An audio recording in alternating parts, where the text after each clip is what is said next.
All right. Good evening and welcome. My name is Laura Brower-Haygood, and I am the Executive Director of the DC History Center. We are just so pleased to present tonight's program, Drawing Lines, How Race Shaped DC's Housing Landscape, with Sarah Shoenfeld and April De Simone. This program is part of our ongoing Context for Today series of conversations, and so thank you so much for joining us this evening. If you have followed us for a while, you may have noticed that we've made a few little changes. First of all, we will now be doing business as the DC History Center, though the Historical Society of Washington, DC will remain our legal name. And in December, we announced our new mission and vision, which I'm sharing with you on this slide. At the same time, we launched our new website, showcasing our new logo and brand. In short, we've been busy. So if you'd like to learn more about this refresh and our current thinking about our role in this community, check out my December 11th blog post. But let's return to the subject at hand. Tonight, Sarah and April will help us understand how race-based federal housing policies, local zoning, and real estate practices shaped the city as we know it today. And they will explore what history teaches us about how to create a more just and equitable city for all of us. And I do want to share that this topic is particularly resonant for me. I happen to live just south of Bloomingdale, a beautiful neighborhood of classic DC row houses, which not too long ago was also a legal battleground. Racially restricted covenants were used by developers and residents to keep the neighborhood segregated and Black Washingtonians out. In fact, Bloomingdale is associated with two DC cases that advanced all the way to the Supreme Court and were part of the landmark 1948 decision that ruled racially restrictive covenants unenforceable. So as I walk up First Street Northwest to go to Big Bear or the farmer's market, I often think about how these legal challenges pitted neighbor against neighbor in ways that seem unfathomable today. And yet the consequences of continued housing discrimination and the lack of affordable housing are still very much with us. When you registered for tonight's program, we invited you to submit your own address to learn whether there were racially restricted covenants in your deed. And so I'm pleased to report that we received dozens of addresses. And so thank you to everyone who submitted. So stay tuned to see how those addresses will be discussed tonight. So now I'd like to invite our speakers to join me on the screen. April De Simone has more than 15 years of experience in strategically designing, developing, and launching socially just projects in the for-profit, nonprofit, and government sectors. April is also a Dean Merit Scholar, and she recently completed her Master of Science in Design and Urban Ecologies from Parsons, the New School for Design. April curated the traveling exhibit Undesign the Redline, which was hosted at the Pepco Gallery in DC in 2017 and incorporated materials from the DC History Center. Undesign the Redline provokes thought, questions, and dialogue around the policies, practices, and investments that not only accentuate systemic inequities, but impede the full potential of democracy. So you can see why we reached out to April to join us today. And so thank you so much for being here with us, April. April is joined by Sarah Shoenfeld, an independent scholar, public historian, and co-owner of the public history firm Prologue DC. Sarah co-directs the project Mapping Segregation, which I hope you had a chance to look at before tonight's program. If not, we'll be using it this evening. This deeply researched online resource documents the former extent of racially restricted housing in the nation's capital.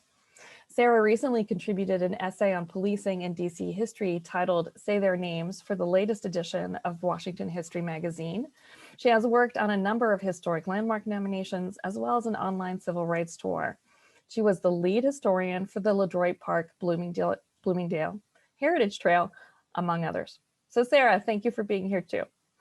We're leaving a good amount of time for questions at the end, which you can send as they occur to you via the Q&A button on your Zoom screen. If you especially like someone else's question, you can also upvote it. Okay, so there we go. April and Sarah, the microphones are all yours.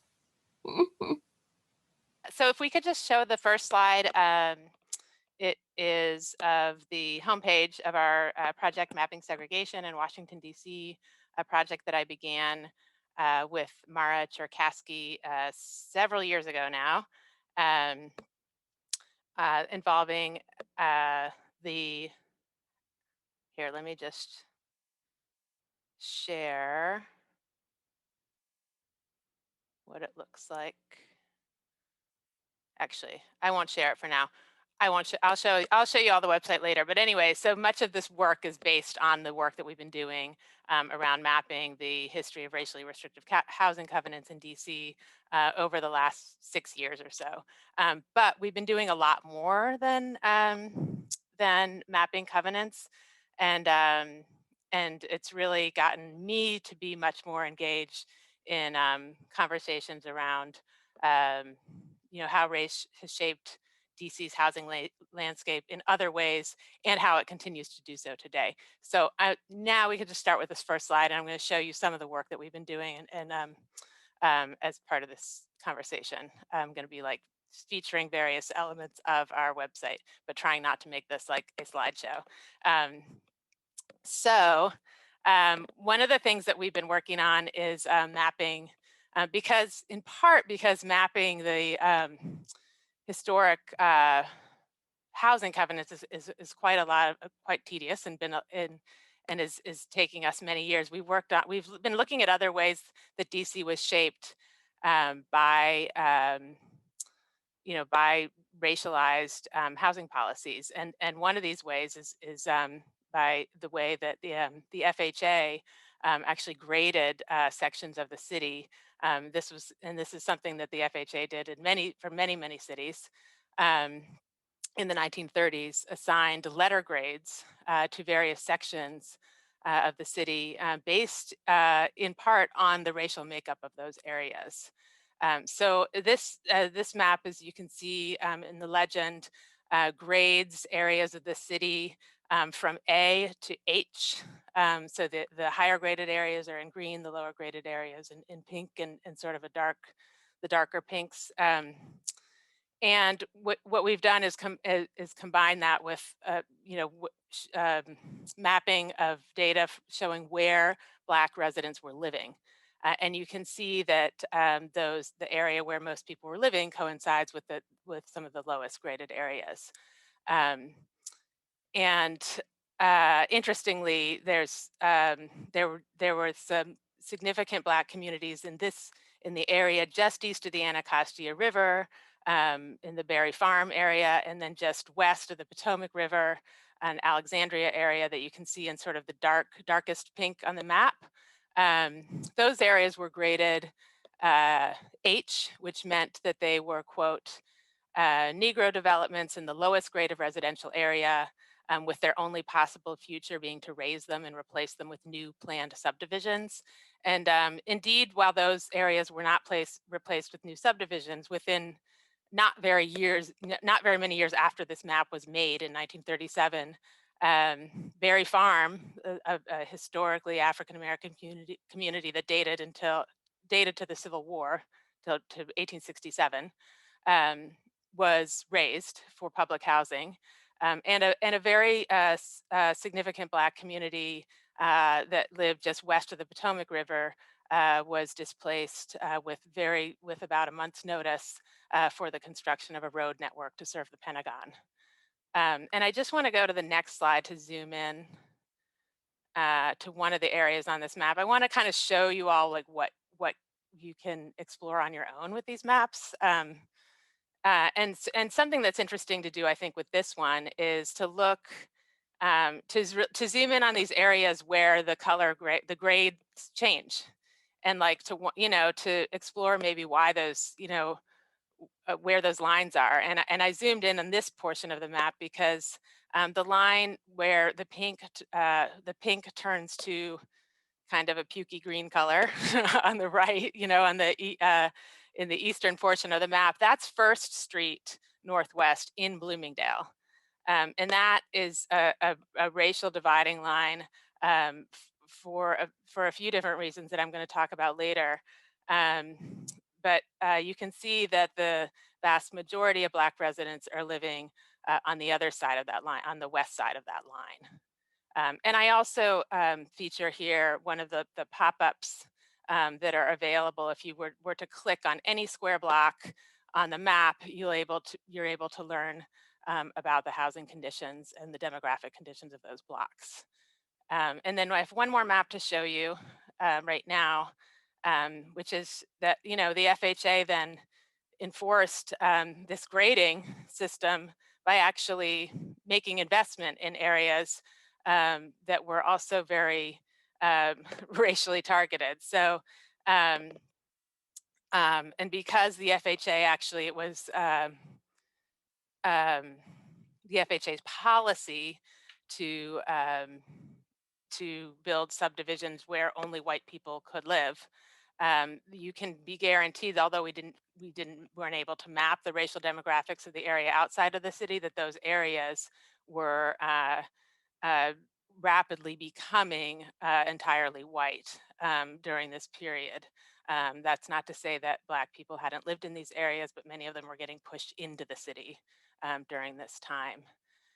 So the Federal Housing Administration is really like one of the most significant mechanisms by which the federal government concentrated wealth into white communities and among white people.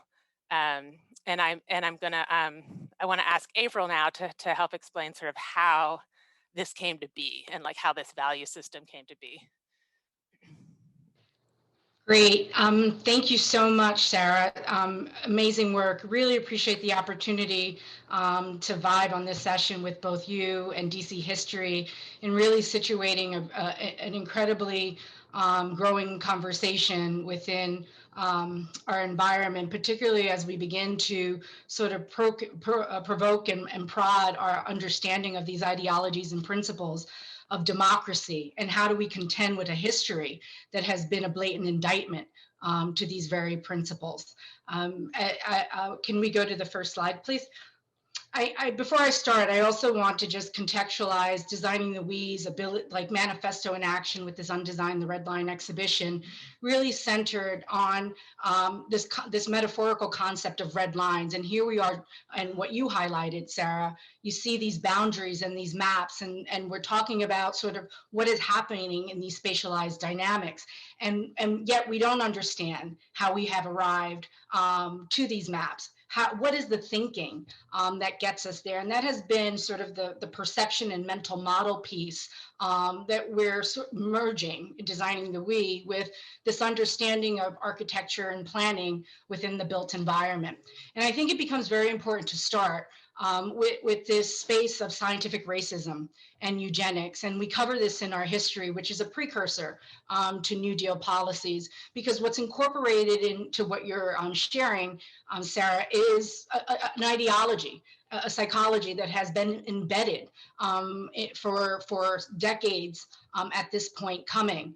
And when you begin to look at, from slavery to even manifest destiny, to these concepts of the rise of eugenics that starts at the turn of the 20th century, particularly interesting simultaneously with the progressive movement.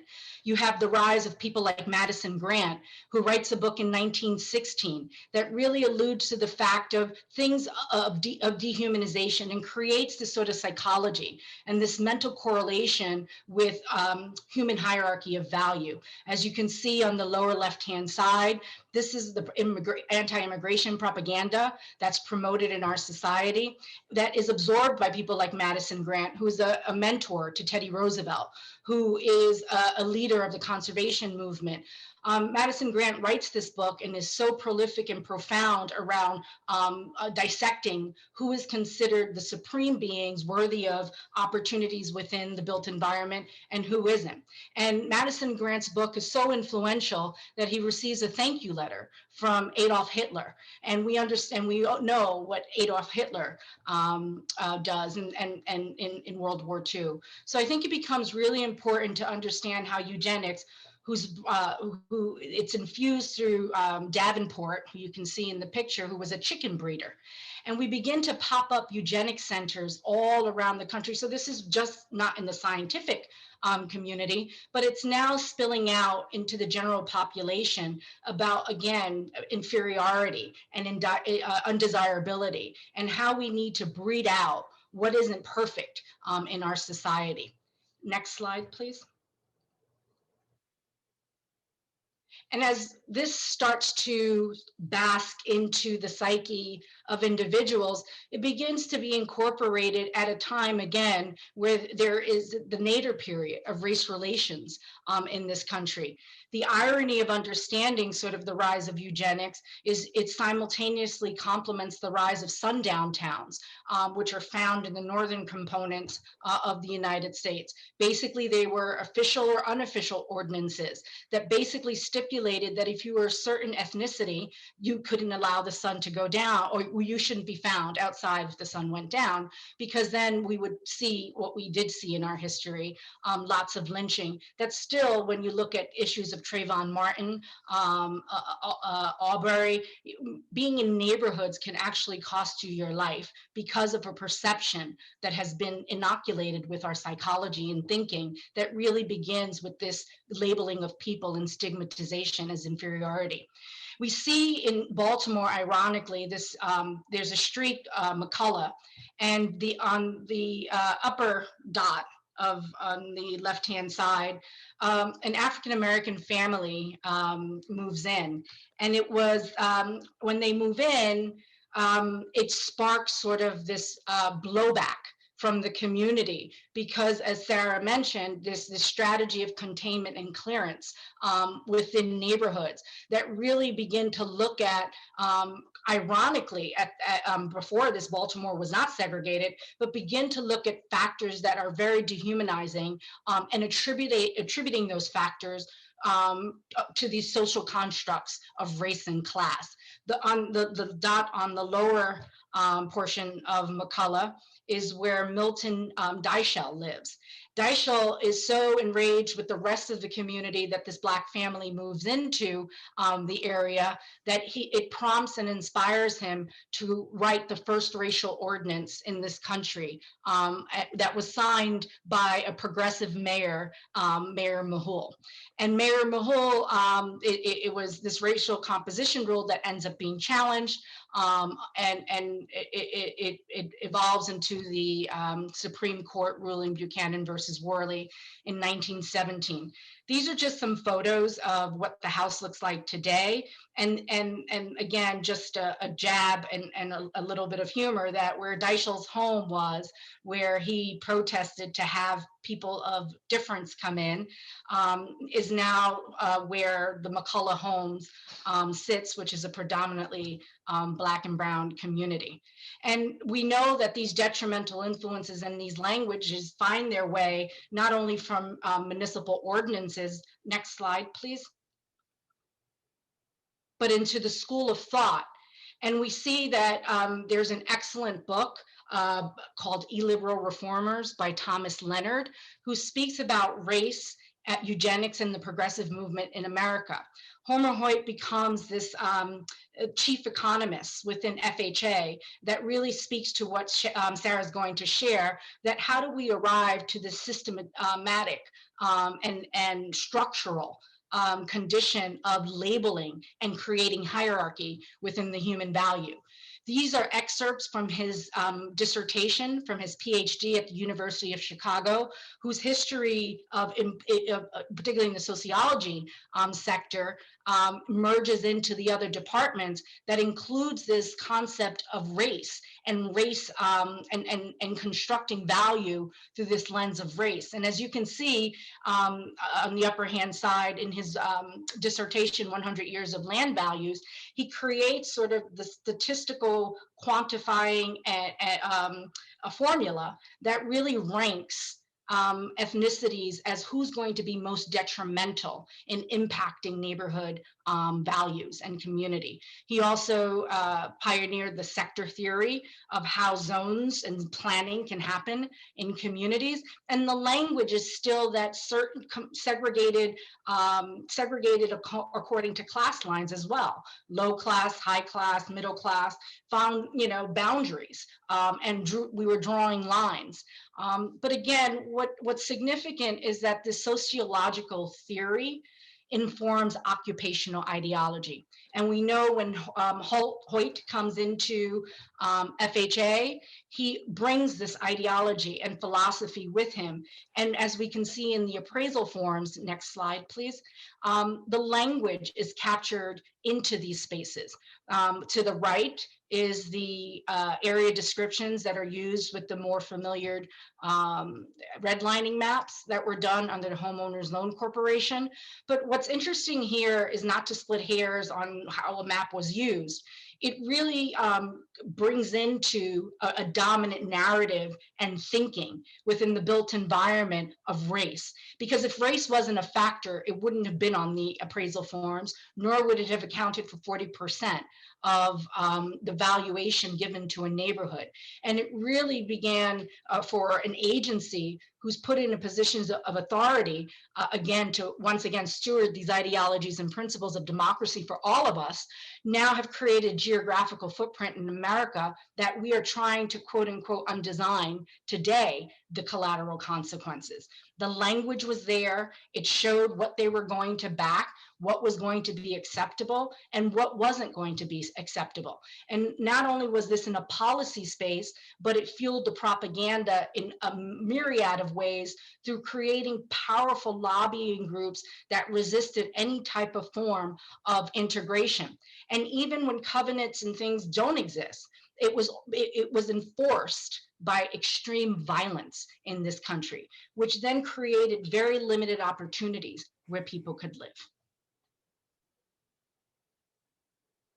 Sarah, how does this kind of go back into the Meridian Hill, or where do you see the psychology influencing like these patterns in the DC area? Thanks, April. This is really, uh, you go way deep into this stuff, so which I really appreciate. So I want to show a little bit, like I want to talk a little bit about how then it plays out in DC. And so I wanted to show you this map because this happened quite early in the scheme of development of new subdivisions in DC, which happened sort of close to the turn of the 20th century, where we see development of areas north of Florida Avenue and east of the Anacostia River into exclusive subdivisions. And one of these areas that's deemed valuable for new development, and specifically in this case for a park that's going to serve, ostensibly serve the whole city, is this Meridian Hill area, which was home to a Black community that dated to the 19th century, and all of them were required to move for the development of Meridian Hill Park. And so what we have done is mapped where these families moved to.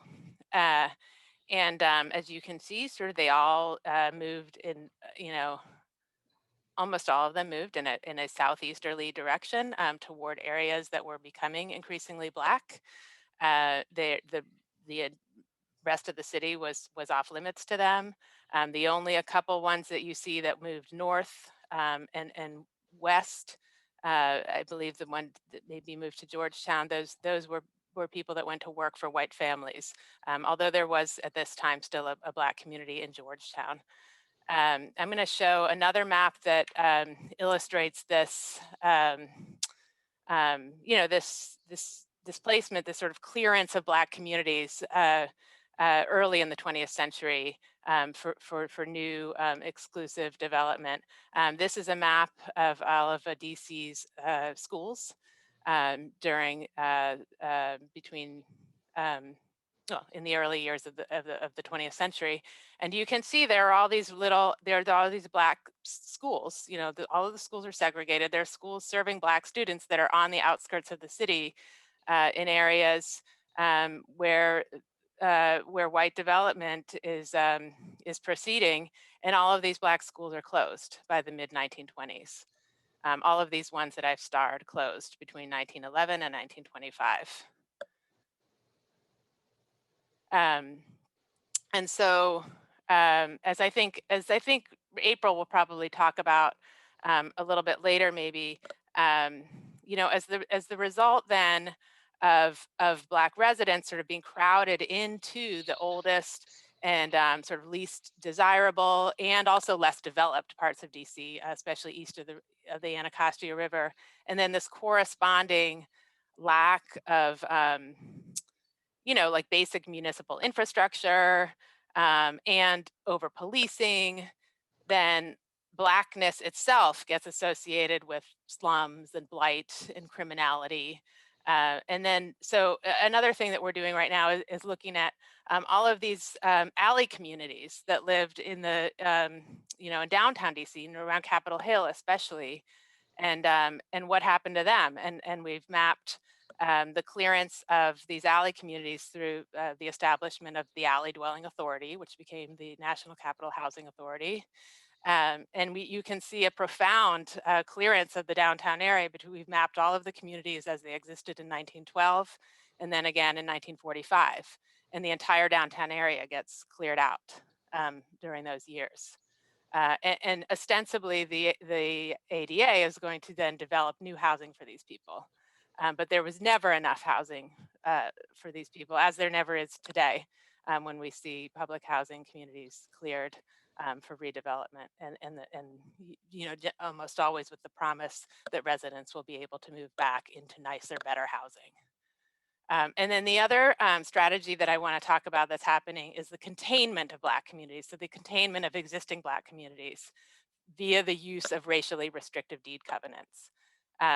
So in 1924, the DC Real Estate Board updated its code of ethics in keeping with that of the National Board to say that that the purchase of property by certain racial types is likely to diminish the value of other property. So it made it quote unethical for a realtor who was a member of the real estate association to sell property to a Black person in what was deemed a white neighborhood.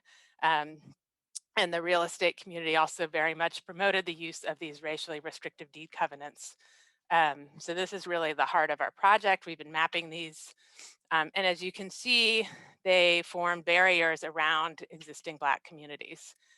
So those communities were then prevented from expanding into areas that were now deemed white areas. And they really like established this concept of white and Black neighborhoods. And then if you could show the next slide. So the legal enforcement of these covenants then also, upheld this pattern. So this is Bloomingdale again. So this is First Street in Bloomingdale, the same place that I showed earlier, where the line switches with the grading map. And Bloomingdale was a national epicenter of legal challenges to racially restrictive covenants, as I think Laura was saying in her introduction, culminating in this Supreme Court case that concerned one of the houses on the uppermost block, where all those pins are. All of these pins represent legal cases that were brought throughout the 1920s, 30s, and 40s, where the courts consistently upheld racially restrictive covenants, and in so doing, upheld this racial barrier.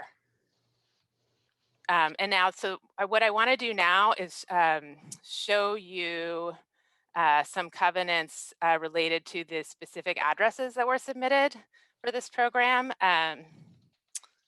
And I think the first one is on a slide. It is a deed for 3611 Kanawha Street Northwest, which I chose because I grew up at 3638 Jocelyn Street Northwest, one block over from this address. And I also chose this address because the deed for this house is full of covenants, including a racial covenant. But it's important to note that there were all these other covenants that also kept the neighborhood of Chevy Chase, DC exclusive economically. So you could only build a single family house on this lot. The house had to cost a minimum of $4,000 to build. It had to have a front yard, a minimum of 40-foot street frontage. And then lastly, you've got the racial covenant circled at the bottom of the page. I also found covenants on a few of the other addresses that were submitted. 3524 Quebec Street Northwest in Cleveland Park, where we've actually mapped a few covenants very, very close to that location already. And then I looked, there was one submitted for 41st Street Northwest, which I did not see any racial covenants for, but again, had these other types of covenants, including one that required a minimum cost to build. I'm going to now show you our website, just so you can learn how to navigate this yourselves if you're interested. Let me share my screen. Sarah, it's just super interesting while you're bringing that up. The magnitude of when you kind of spatialize a lot of this information, and it's so critical because, you know, without this work, you know, these visualizations to show the impact, and this is just DC. This happened across the country where data like this has not been fully unearthed. So amazing work and powerful visualization. So this is our website. I'm going to just go to the maps page, which brings up our big map of racial covenants. I'm going to blow it up, and then I'm going to zoom in. And actually, before I zoom too far in, let me explain that the lots in blue represent lots that were restricted, racially restricted, when they were first built. So they were restricted by the developers that built them, or in some cases by the subdivider who then sold the property to the developers. So restricted from the time that the housing was first built, in which we've labeled lots restricted by deed. Whereas the lots in red were restricted later. In some cases, they may have also had deed covenants, but these lots were restricted through a mechanism called agreements. And these were where neighbors organized. They were organized by citizens associations, which were whites only neighborhood organizations, to add covenants to deeds, and especially in areas close to where Black people already lived. So this is where you get this barrier. So this is the Petworth area up here, Columbia Heights. This is Mount Pleasant here. Mount Pleasant was covered with petition covenants over the course of just 3 years, in 1927 to 1929, after the Supreme Court said that these were legal to use, that they were not unconstitutional to use. So that's what the red and the blue represent. I'm just going to go up though and show you, and actually I've already brought it up so I don't have to search for it in another window. One of the addresses that was submitted to me, which is 821 Tuckerman Street Northwest. And we've done a lot of work in this part of the city on documenting covenants. So 821 Tuckerman Street, if I recall correctly, was built in 1929. I didn't find the covenant being placed until a bit later. It's possible that coincided with FHA investment in the neighborhood later on. So all of these covenants are clickable, as is the block level demographic data. So kind of cool to explore. And then I'm going to show you one other way to look at this specific place on the map through one of our story maps. So in addition to this big map here, we've got these. So this one's all about Ward 4. And what we did with this one was we identified all of the major developers in the ward and mapped them along with covenants. And I'm just going to zoom into the Brightwood area. Okay, so all of these lots here in green were developed by Harry Wardman. And that one that we were looking at just a minute ago was actually not a Wardman lot, but just next to that to those 821 Tuckerman Street. There it is. And some of these names, yeah, maybe you won't recognize most of them, but some of them I think are fairly recognizable still. Morris K. Fritz, Of course, the Kayfritz family is still quite active in real estate and philanthropy in DC. Accumulated a lot of wealth through the sale of racially restricted housing. Shannon and Lux may be familiar to many of you. And I'll stop there with the live demo.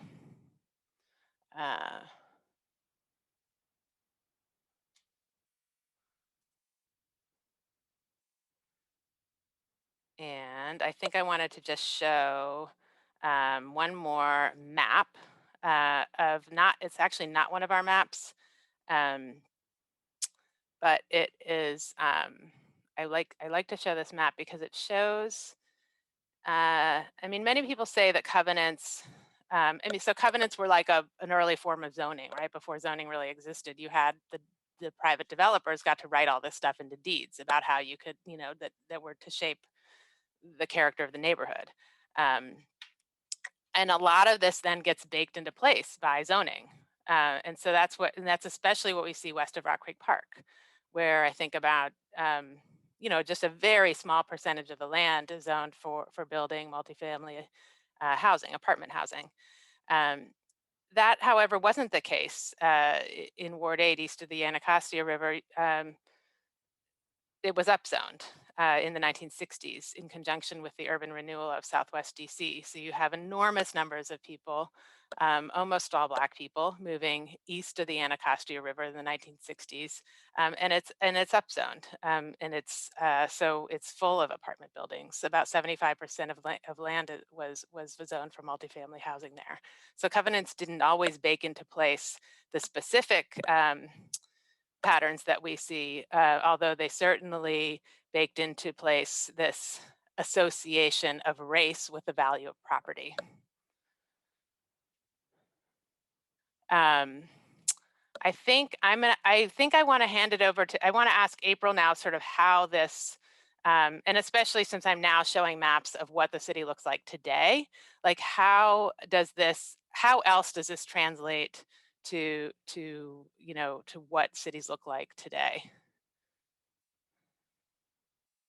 It's really interesting, again, sort of the spatialized dynamics that really, again, going back to what is the philosophy, the ideology that incorporates this. If we can move to the next slide, when it's that process of containment or clearance, that as we're suburbanizing America and FHA is doling out these loans and everyone is really profiting from the new infrastructure that's all publicly subsidized, we begin to disinvest in areas and begin to criminalize issues of poverty, of areas that were within these lines or these boundaries drawn that didn't leave people the opportunity to go out or to take advantage of the 15 to 30-year mortgage.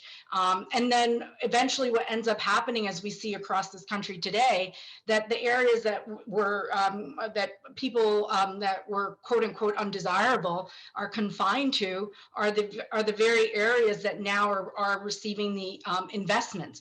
So when you look at sort of this mental assault to, again, identity, whether it's race or class, we see that, again, the disinvestment in the areas, we see the Reaganomics come in, we see, again, the blaming of the welfare queens, that, embolden sort of this historical footprint of these racialized covenants that really did not allow us to have integrated neighborhoods. And what it did was create a whole set and host of other issues that have unraveled our social fabric. And all we need to do is look out into our reality today in our society and see what we've been seeing in these last few years play out, even with what in January. It's that, we have been informed on how to crack down, or we don't humanize one another. And it's it's a direct result of how we drew boundaries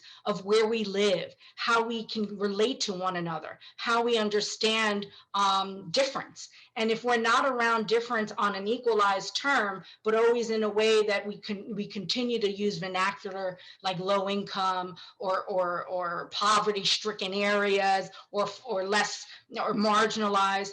Again, this plays into this psychology and this conscious of when people are sitting at the table making decisions, that we're drawing the new lines today. If we could go to the next slide. This is sort of this disinvestment that we are talking about into neighborhoods. This is Baltimore in 2021, where you still have people that get up, go to work, do things that they have to do, and this is what they're looking at every single day. Not only is there a psychological impact that is associated with the social determinants of health that we as a nation have to then absorb and take care of, but there is also psychology of, why do we continue to think that this is okay? What is it in us as Americans, as human beings, that think that people living in conditions like this, that are no different from the alleys that you're speaking of, Sarah, or what we're sharing that was, quote unquote, slum cleared? Why is the displacement of culture and lived experience and having people not respected come into play? And when we look at, again, the influences of people like Homer Hoyt and others, when we look at zoning and we look at the fact that even if people attempted to create integrated neighborhoods, local zoning laws would step in, even if a mortgage was able to be ascertained, and then change how big a house could be, as you noted in your racial or your restrictive deed, how many, what the configuration was. So from an economic factor, planning and zoning prohibited anyone who could not build a huge house. And it was just an added barrier that really created an incredibly significant divide that we see today. And as communities evolve, we know that at the times you're speaking of, in particular, Sarah, in the turn of the 20th century, you see that major industry that is hazardous, where like the water gets polluted, all of that begins to be concentrated in areas where people are less desirable or deemed to be less desirable. And it's the same pattern today. And that's why when you see attempts to try to integrate neighborhoods through the affirmatively furthering fair action policies, we see enormous resistance. I briefly saw a question about Nimbyism. What is the psychology behind saying, I don't want to create housing that is accessible to all different types of people? There is an association to this very day that, depending on the type of housing and who it's inhabited by, will create a devaluing of the neighborhood. And this is something that has been infused from the very, very beginning in this country. What hovers above all of this, and I'll end here, is our humanity. And I think that's the fight that we're in for today. Despite our hue, despite our ethnicity, despite our religion, that if we don't step forward and begin to heal and atone for what has happened that still informs what is today, what then happens to the forward trajectory of our democracy? Thank you so much for this opportunity to discuss, and really look forward to the questions. And we'll end by saying I encourage people to do their own research around this material. Thank you. All right. Fantastic. All right. Thanks for that. I love the kind of the dialogue between kind of the broader overview, April, and Sarah. You're kind of really specific and very, very attentive work in DC. So we do have a good number of questions, but I would love to see more. And so please jump on in, and maybe I'll give you a little bit of time to think a little bit more about those questions. Because Sarah, I did want to ask you to speak a little bit more about kind of the group of addresses that we gave you, and tell us kind of what are some of the trends that you observed, or some general thoughts for the people who are wondering about their particular address. Right. So sorry, I couldn't get to all the addresses, but I actually didn't find that. I did go through all the ones that I went through about 30 of them, I think, because I am personally always curious to find covenants in parts of the city that we may not have looked at yet, in part because that helps direct our research to different sections of the city. But I the reason I didn't find all that many were, well, there's a few reasons. One, in some cases, the houses were older housing that was built prior to when the use of covenants really came into play in the 20th century, when new subdivisions were being developed north of Florida Avenue and east of the Anacostia River. This is when covenants really start to get more heavily used. By by developers, and then later by by the use of these agreements by neighbors in the 1920s. So, and then in some cases, the housing, the addresses that were submitted were for houses that were built much later, after covenants became unenforceable by the courts in 1948. This is not to say that covenants were not still in use, because they actually did remain legal to use until the passage of the 1968 Fair Housing Act, and I think remained in use in many communities well beyond that. And actually here in DC, they one of the last developers to use them was and well beyond 1948 was WC&A Miller, so a real estate company that's still quite active today in DC.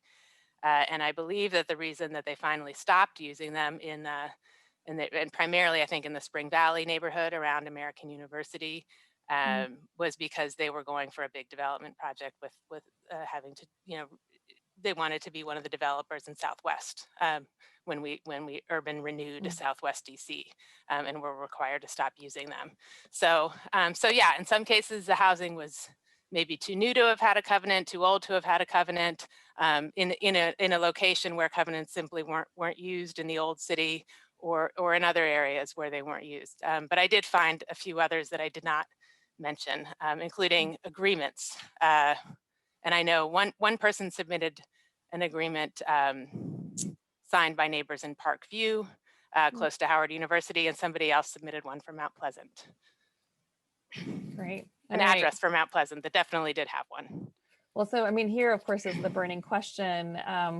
Someone is asking, how can we look up the historic deeds for where we live? I see that my property had a restricted deed and would be interested in reading it in full. Right. So first of all, you can look and see if we've mapped it already. That's an easy way to find out. And you can, I would recommend to figure out, well, you can probably find your house on the map. We don't have a search function to just, address search. But certainly we can, carry you through that process, especially if you're willing to become a volunteer for our project, because we train people then to look up covenants. But we go to the Recorder of Deeds as a public database, and you're able to search in there for all of the deeds that are in there for your house. It's not necessarily complete, and all of the agreements that may have been filed, for any address. You've got to know the lot and square number, so you got to look that up too. Awesome. April, I'm going to bounce this question over to you. This is a question that you mentioned in passing, and perhaps you want to explore this a little bit further. It's from Mandy. She says that despite anti-discrimination laws, neighborhoods in many cities, and not just in DC, Mandy's from Milwaukee, are still heavily segregated, and this is often blamed on affordability and socioeconomic factors. But how does Nimbyism play into current segregation issues, maybe related to question above and mixed use and or zoning laws? I think it's an economic question now, because as again, we created these boundaries and these restrictions and controlled mobility. We know that there is a racial wealth gap created by the very fact that intergenerational wealth is built from the ability to pass down property and property equity. So what happens is when areas, either you can't even move into them because now they've appreciated beyond the ability to afford, right? Or areas that were once redlined that suffered from this disinvestment, when investment comes in, it creates a speculative frenzy that increases the affordability or lack of affordability in that area. And as the speculative frenzy occurs, then it's the new redlining, right? Because now you don't need a restrictive deed or covenant. You could just, from an economic standpoint, segregate a neighborhood. And that's what we see in a lot of neighborhoods across the country. And I think that the Nimbyism is more in neighborhoods like in New York, for example, in Westchester County, where they're encouraging more density or higher density buildings in their hamlets. And then people are just like, no, we don't want that. And we don't want what comes along with that in our community. But right now, when you think about investment, which is why we direly need processes to complement policies, that it's not just that I can own a home. No, it's not that simple, because more than likely the places that people have been kept out that are experiencing a racial wealth or a racial financial gap, you cannot afford to live in it. And then that's compounded by the conditions of the ecology of where that home sits. How are the schools? How is the transportation? How are the healthcare facilities? So we're rebranding sort of these lines and boundaries into different areas. So it's definitely an economic factor of segregation because that gap is there. And it's also a tangent of what happens when there's still the racialized ideologies of individuals that do still believe if a certain element comes into my neighborhood, it will impact property values. Yeah, right. On a more upbeat note, perhaps, Christopher and Elizabeth Vaden are asking, are there any restorative housing justice initiatives out there today that really excite either of you, especially in the DMV? How do we counter these patterns? I mean, the one project that I'm familiar with around here is the Frederick Douglass Community Land Trust, which is buying or looking to buy land. I think has bought some land, is looking for land to be donated to be owned then by the trust and support housing that is perpetually affordable. Yeah, I think I also want to add that, the land trust initiatives are an excellent tool that need to be heavily also invested in. And there's an excellent model. It's called the Iroquois Valley Farmland Trust. And it's a land preservation, community land trust type model, but it operates as a REIT, a real estate investment trust, which is a financial mechanism that enables the ability to compete in a private market, but still maintain the affordability of the land. So it allows social impact investors to invest to sort of close this gap of acquisition, because the community land trust is, while it's a brilliant model, it has to contend with speculation, and speculation is very expensive. And when an area becomes financially or profit driven and desirable, it's very, very hard to be able to, again, access what is actually necessary to atone for what has happened. So I think that we're in the right moment to create a concerted effort that moves beyond the Black Lives Matter sign on my lawn, that says to people, if all lives matter, and Black and Brown in particular, how can I see more of that, my belief, reside or inhabit my community, because it has to be beyond rhetoric. Yeah, are there other tools that you're familiar with that, similar to the kind of the land trust that can be leveraged? I mean, something that has worked in DC has been limited equity co-ops, which were very well supported, I think, for some time. I'm not sure, and I know there are some long-time existing limited equity co-ops. I mean, the thing about these mechanisms is these don't allow people to accumulate wealth through their housing. These housing is kept affordable because it's not being treated as a commodity or a wealth asset. And that's a really fundamental problem, is that this is the primary way in which Americans accumulate wealth, is through real estate. So if you are somebody that's going to be taking advantage of the perpetual affordability of a community land trust or a limited equity co-op, you're not going to get that out of it. And so that's it's a trade-off. Yeah, that's a trade-off. Yeah.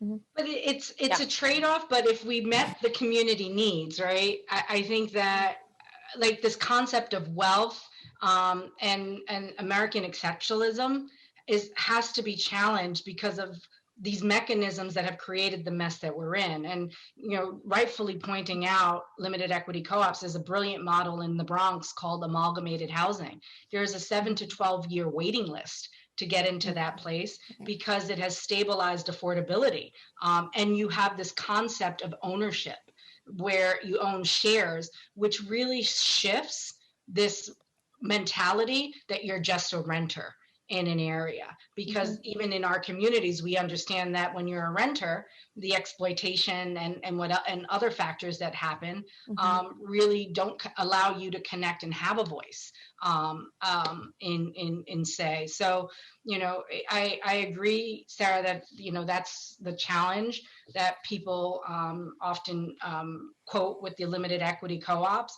But when you look at people living in the middle of Wall Street, in the Mitchell-Lama housing in New York, that they would otherwise not be able to live and really can afford to live there in the jobs they work. It is a brilliant, they're not, they're comfortable, and what they otherwise would be spending in thousands of dollars in rent to live in those areas, they're actually putting away and saving and accumulating what they need for the future. Interesting. All right, I think that was a really important set of conversations there. So back to the questions. This is from Jean. Is it true that Forest Hills was developed as a covenant-free area? No, no, it's not. we have somebody that's been actively researching covenants for us in Forest Hills very recently, so I'm sure that it was not a covenant-free area. Okay, and so is that visible on the map? One should be able to find that. I don't know if we've actually mapped those yet because that data is new for us. We may you have a look because we may have mapped a few in Forest Hills, but we certainly haven't finished mapping it. Okay, all right. This is from Sally. It is striking that American zoning has tended to be very concerned with separating land uses and avoiding mixed uses. Could you comment on how the concern with segregating uses relates to the concern with segregating people?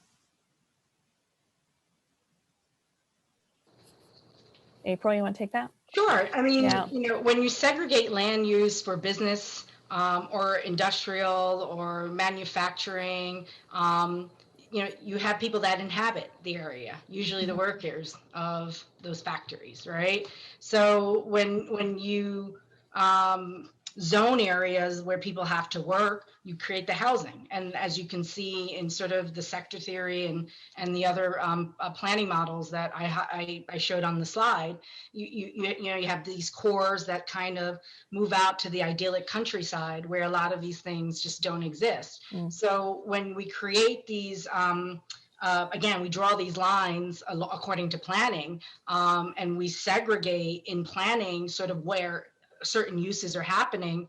We're also segregating what the quality of the stock of housing and the quality of water and air pollution, and then who gets to have to live in those areas, and who gets to move again to the fresh air and maybe take a train into the city, and then I could leave when I'm done. I don't have to deal with sort of this factors and deeper research, and we only have an hour and some change to talk about 400 plus years of this type of mentality and zoning. But I think when you look at it, it goes hand in hand on how we segregate land use, and then how we use land use to segregate how people live. And it's indicative, again, deeply intertwined. That was a good question. This is from Niall. What impact might public housing have, even in the circumstance of someone losing their home there? Also, where did lower income white people live during the 30s and 40s? Well, I mean, most of the public housing that was first built was built in the 1940s during World War II, and most of it was built for white people. So that's where, I mean, I wouldn't say most of them lived in public housing, but in DC, a lot of people that wouldn't have been able to afford or find housing elsewhere, who were white, lived in public housing. I'm not sure what was meant by the question, and prior to that, so prior to say the 1880s, a lot of lower income white people also lived in alley communities. So these didn't become mostly Black until around that time. The impact of public housing, I mean, public housing is incredibly important, and it was built, I mean, and it was seen as very good housing, you know, when it was built for people. A lot of people were moving up when they moved into public housing. Initially, it's just that we stopped investing in it almost immediately after World War II. In fact, most of the public housing that was built during that period around DC, which I'm mapping now, was torn down after the war. And that's because the real estate community was very influential in this conversation about public housing, and very much opposed it ever existing at all. And if it was going to exist, it was going to be torn down after the war. And so you don't have very much public housing ever. We do get then more built. It becomes, you know, entirely Black occupied by 1960 as white people are provided with opportunities to move elsewhere. And then we do get more built in the 60s. Mostly in DC, east of the Anacostia River. And then you really don't see very much after that at all.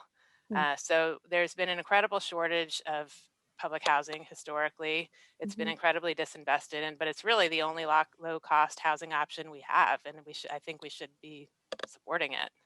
Okay. Were there restrictive covenants that affected other communities on religious grounds, for example?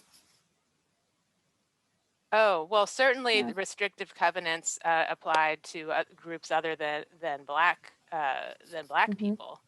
They applied to Jews in many cases here in DC. In fact, it's possible those ones, I did check the map for Forest Hills. Some of those may have included covenants that barred Jewish residents, as did covenants, I believe, in Crestwood, off of 16th Street, you know, next to Rock Creek Park. And other groups, they're known for coming into play in California to bar Chinese in the 1890s. So yes, other groups. It was a widely used tool, clearly. Yeah. This is from Josh. I'm curious if you have looked at the compounding effect of flooding on disadvantaged populations in DC. Average premium for flood insurance is $3,000 a year. The September 10th, 2021 flood was largely in the Watts Branch area in Wards 7 and 8. I have not looked at the cumulative impact of flooding. I'd be very interested. I've thought about it certainly as something and especially in the context of Bloomingdale, because Bloomingdale is very well known to have flooded quite a lot in the early 2000s. But since then we've had this massive infrastructure project where this enormous pipe now runs under the neighborhood and you know, it was built on top of one of the most significant waterways in the district. So we don't have flooding there now, but it makes me think back to like, well, what about all the people, like, wasn't it always flooding? Like, what, you know, I assume that when that neighborhood was, you know, a mostly Black neighborhood, it also flooded, but the infrastructure that we see, we didn't really see this infrastructure project come in until the neighborhood had transformed quite a bit racially. Good point. April, do you want to talk about kind of the vulnerability of low-income communities from an environmental standpoint? Hurricane Katrina, right? Yeah. You know, it's I think it's evident where, you know, flooding, and it was a factor that was considered in the assessments of value, obviously, where risk for Hulk and FHA was given, and we know the history around who could acquire flood insurance and who couldn't, even when those homes were in flood zones. And again, there's a whole host of environmental factors. Again, drive along the bayou in this very same state of Louisiana and New Orleans, and you'll have all the oil refineries that have created an enormous cancer issue for many of the households that have to reside and have been residing there for obviously generations. Right. We have Flint, Michigan, with the water issue, and the pathways of environmentalism is, again, it's not just the hurricanes and the floods and the typhoons, but the environmental concern of things like the Cross Bronx Expressway, asthmatic neurobiology impacts. And so it's very evident. And when we speak of sort of these tools that are used to then put into practice and policy a mindset, we're in again 2021.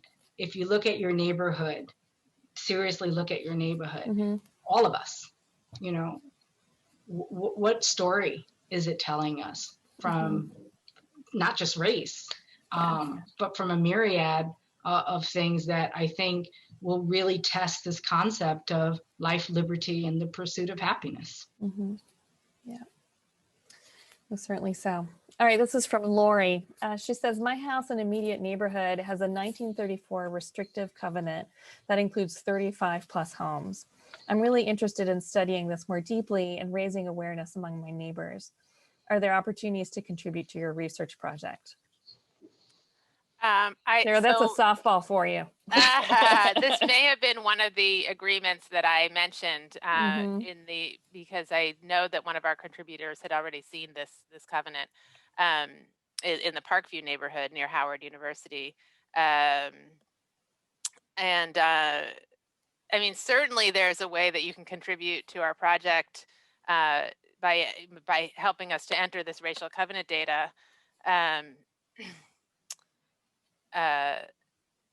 But it's something I'm interested to think about the idea of you having a conversation with your neighbors about that agreement, because it's those things. And I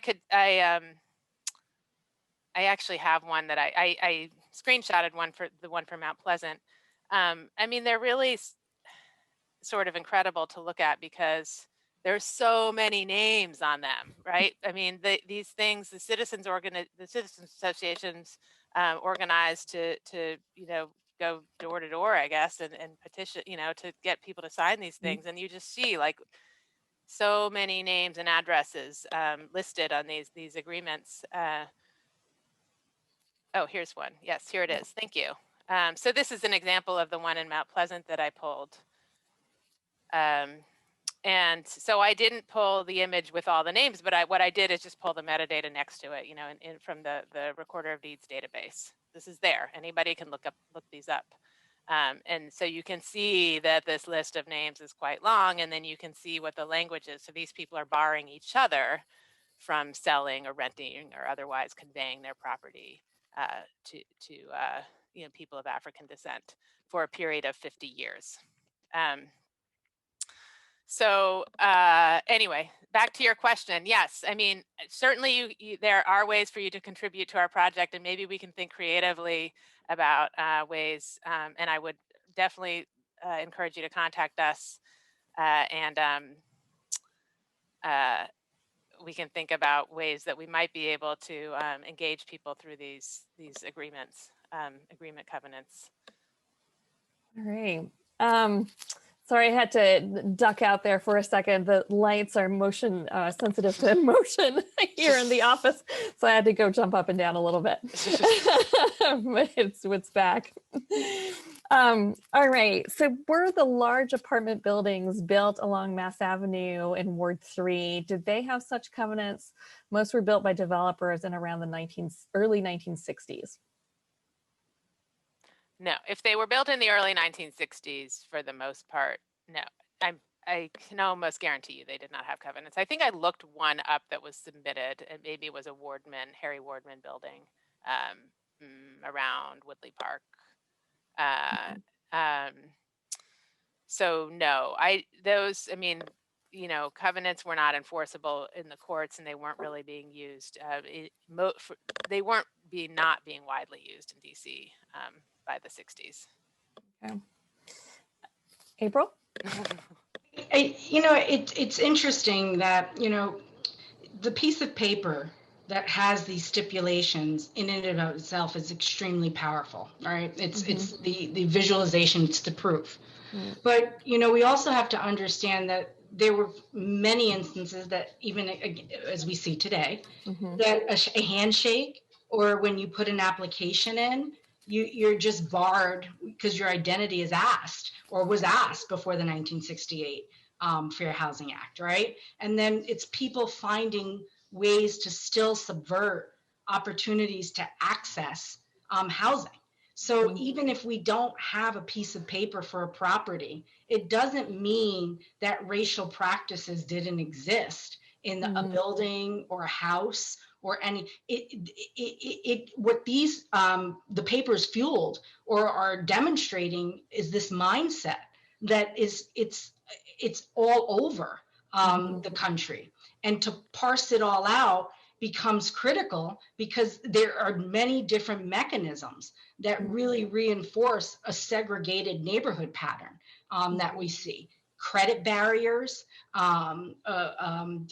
you come and you visit and all of a sudden the apartment is not available. And we have not strengthened our fair housing funding that really is necessary, that if people find discriminatory practices, that, banks are now being sanctioned for quote unquote redlining and not lending into communities. You have appraisers going into homes and looking at who lives in a home. And a couple took pictures off of their interracial identity, and when they took the pictures off of the Black wife, then the house value went up.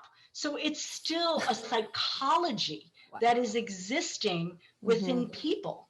And there's something about our spatialized dynamic of how segregated we are, that we're not interacting with each other, that creates humanism, that we see each other as not through these, we're different, we celebrate that, but that we see each other as human beings that should have the same rights as someone else. We are still seeing that that does not exist in America. Great point. This is for Sarah. This must be a friend. It's John Hutchins saying, great presentation. Can you tell us a little about the clearing of Reno City in the Tenley neighborhood? Was that a federal effort or a city effort? Well, both, because our city was run by the federal government for 100 years, from 1874 to 1974. We did not have a self-elected government. But it was very much influenced by the Chevy Chase Land Company and the Citizens Association in that area. And all of these people sort of also moved in and out of government and DC's National Capital Planning Commission, the same people that were involved in real estate development and the Citizens Association. So it was, so there was an effort by the National Park Service to establish these sites, these Civil War sites, as parks.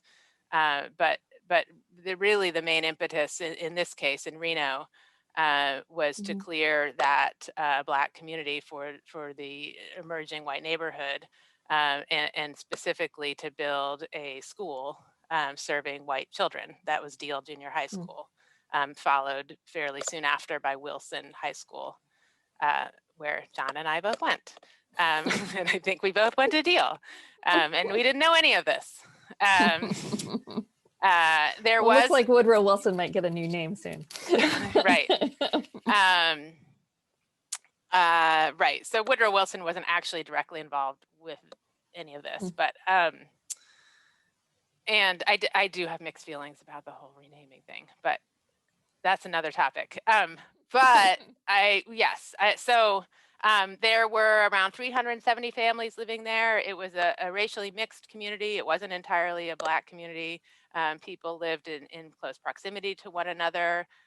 They say people that were interviewed later said that it was like a checkerboard pattern of white and Black families that lived there. They weren't necessarily socially integrated, but this is just to say that Black and white people lived in much closer physical proximity prior to these efforts to clear out and contain Black communities and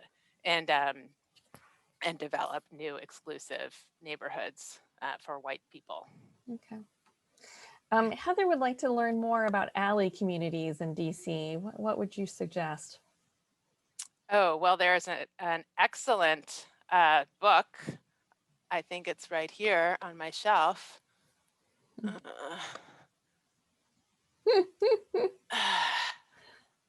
Here we go. Book, the best. We are building a story map right now, a series of maps that I'm in my head calling Displacement by Design, from some clearance to new communities. That's going to trace the history of the clearance of the alley communities and then the rise and decline and clearance of public housing. So keep an eye out for that as well. But I do recommend James Borchart's Alley Life in Washington. Okay. All right. April, did you want to pick up on any of those thoughts? No, I think it's so much to uncover. There's interesting stories. There's a publication that I'll put in the chat called that's around the racial ordinance of Baltimore that talks about the alley communities of Baltimore and who resided in them and sort of the spatialized demographics and how it expands, and then those are cleared out, similar to what Sarah was talking. So I'll share that if someone's interested in. That's great. Thank you, April. Robin says, my home in Mount Pleasant looks like it was restricted by petition from 1929 for 50 years. Where can she find that petition? That may have been the one that I just showed. That was for 3430 17th Street Northwest in Mount Pleasant. Or if it's not that address, it may actually be on that petition, but you can find it by going to the Recorder of Deeds online public records, making yourself an account, plugging in your lot and square number, which you can look up elsewhere at Property Quest or at History Quest DC, or the DC zoning map. So you're gonna plug in your lot and square number at the Recorder of Deeds database, check off, that you want to see the agreements that apply to your property, and you should be able to bring it up. Okay. So this is from Susan. Could you talk a bit about what happened with the construction of the Southwest Freeway? Can you describe the location and extent of the destroyed neighborhoods? How can homeowners take the covenants off their deeds when there is no homeowners association? That sounds like 2 questions. Yeah, and I don't actually know the specifics of the Southwest Freeway. I'm just looking at it on the map. We did a really wonderful program on that a couple months ago, and I would recommend looking for that on YouTube. Okay. Yeah. I mean, yeah, so the Southwest Freeway, I mean, it runs through Southwest DC, which was, a model urban renewal project for the country, and and we had 23,000 people displaced from Southwest in the late 50s and early 60s. This is the period then when the area east of the Anacostia, as I said, was upzoned and filled with apartments. So the Southwest, I mean, urban renewal wasn't just in Southwest. It happened all over the city on a smaller scale in different neighborhoods, but it was accompanied by highway building and the expansion of existing roads in the district. So DC looked quite different, before this time. If you think about like North Capitol Street and how it has the underpasses, or the width of some of these major roads like Rhode Island Avenue and New York Avenue, like those roads did not look that way before this period of time. So all of these projects, not just the freeways, but all of these projects were displaced a lot of people. Yeah. April, do you want to? Again, I think Yeah. it's what's indicative to all the interstate highway development programs, which is using those two words of containment and clearance. The first neighborhoods that get cleared and highways come through are neighborhoods that, again, are populated by demographics that are considered quote unquote expendable, and community histories that are uprooted. I mean, every highway has a story of who was displaced and who it was built over. And as far as we can't remove the restrictive covenants. It's just too cumbersome. That's why it hasn't been done. It's very expensive. Again, it's language. It's, thank God we have those still in existence, and they weren't removed. But what is the forward momentum that people can think about now that they are exposed to this history? That how do they advocate that the mentality that these covenants sort of still play out in neighborhoods and communities? How do they change it? How do they become part of that? Well, April, if you want to kind of give us some closing thoughts, I think we're going to start to wrap up, and just some, what to leave us with and what you would encourage us to do. I always pull to Ella Baker, and Ella Baker's history of creating study circles and really bringing people of difference together. And I think that that's what's been profound with having the exhibition travel, or even now in the age of COVID, convening people as we're doing tonight digitally. And showing the interconnectivity and having a conversation, because we need contextualization as to what has happened. We need a starting point. And I think, for our niche and our work as architects and designers, it's how do we ensure that what happens in the built environment doesn't reinforce and reaffirm a lot of this mindset and terminology. And it's something as simple as how we can convene together. And if we know that something is going to be put up that's going to be quote unquote called a food pantry, well, that denotes a stigmatization, that denotes a lot of glares and looked down upon. How do you change the language to do things that are innovative, that still can meet needs, but still really respond to this forward thinking of how we label communities and things that are happening in them? So I encourage people to get involved and really begin asking, why does my community look this way? Is it based in this history? And how did factors of redlining, not just in the maps, but the practices imbued upon us, this vision of hyper-segregation in our schools, in our homes, in major amenities? How do we change with ourselves first, and be in community with others, and then be involved? When we hear policy that says, when we hear it, we say, oh, that kind of reminds me of what I just sat in a DC history discussion and learned about. Sarah, do you want to leave us with some last thoughts? Sure. I mean, I would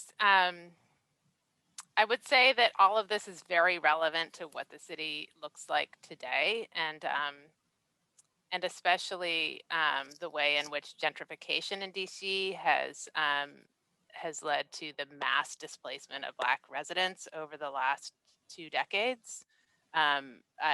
The statistic I heard the other day as a conservative estimate of the number of Black residents that we have lost is 80,000. And if, because some would argue, I think that gentrification, it can be a positive, a net positive for people that live in these areas. But if you look at the at DC's most gentrified areas, these are areas where low wealth people have been displaced from. And if you look at areas that have not been gentrified, these are areas with greater concentrations of people who lack wealth and who are people of color. So we have increased poverty and we have increased segregation in parts of our city. And I don't think the solution is like building more housing west of the park. I think this idea that that we can build our way out of this problem is false, because building more housing does not create affordability.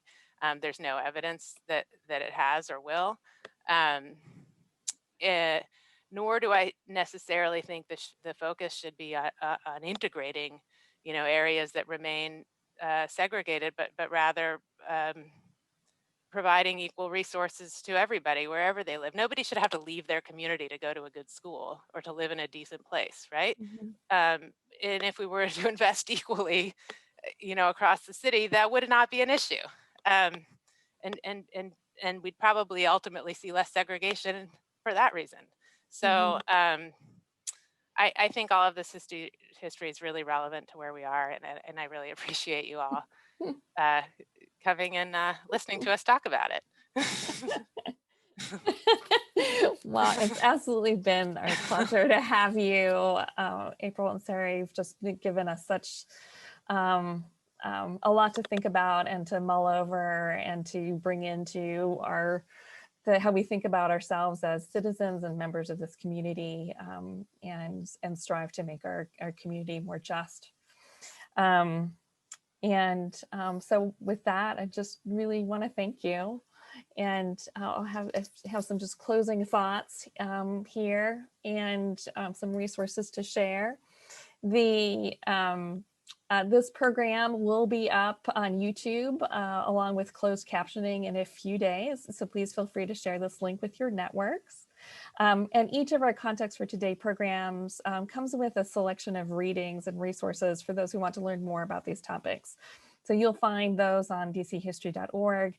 I would also personally recommend Richard Rothstein's The Color of Law, which was one of the most eye-opening and devastating books I think I've ever read.